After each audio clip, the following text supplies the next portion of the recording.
የፌስቡክ አካውንታችሁን እስከ ወዳኛው መደለት የምትፈልጉ ከሆነ በዚህ ቪዲዮ እሱን እናያለን። ለኔ አዲስ ከሆናችሁ እዚህ ጋር ሲደመር ምልክቷን መጥፋቷን ትጫኗት ትጠፋለች። የልብ ቅርጿን ደግሞ ቀይ አድርጋችኋት ይሄ ቪዲዮ ለሌላ ቀን ስለሚጠቅማችሁ ፎቨራይት አድርጋችሁ ትለፉ። በቀጥታ ፌስቡካችሁ ላይ ትገባላችሁ።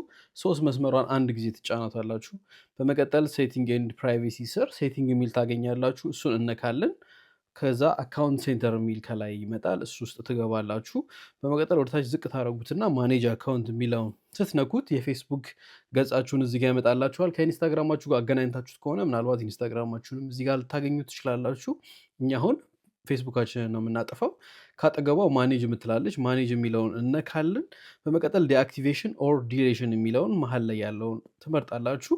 ከዛ ዲአክቲቬት ማድረግን የፈለጋችሁ ስለተወሰነ ጊዜ ማረፍ ወይስ ሙሉ ለሙሉ መጥፋት እንደየ አማራጫችሁ እሱን ሰሌክት አድርጋችሁ ኮንቲኒው ብላችሁ ፓስወርዳችሁን በማስገባት ከፌስቡክ ገጽ እናንተን ሙሉ ለሙሉ በዚህ መልኩ መጥፋት ትችላላችሁ ማለት ነው። አዲስ ነገር ከተማራችሁበት ፎሎ ላይክ ማድረግ ምናልባት ይሄ ቪዲዮ ለሌላ ቀን ሊያስፈልጋችሁ ከቻለ የፎቨራይት በተኗን ተጭናችኋት ሴቭ አድርጉት። መልካም ጊዜ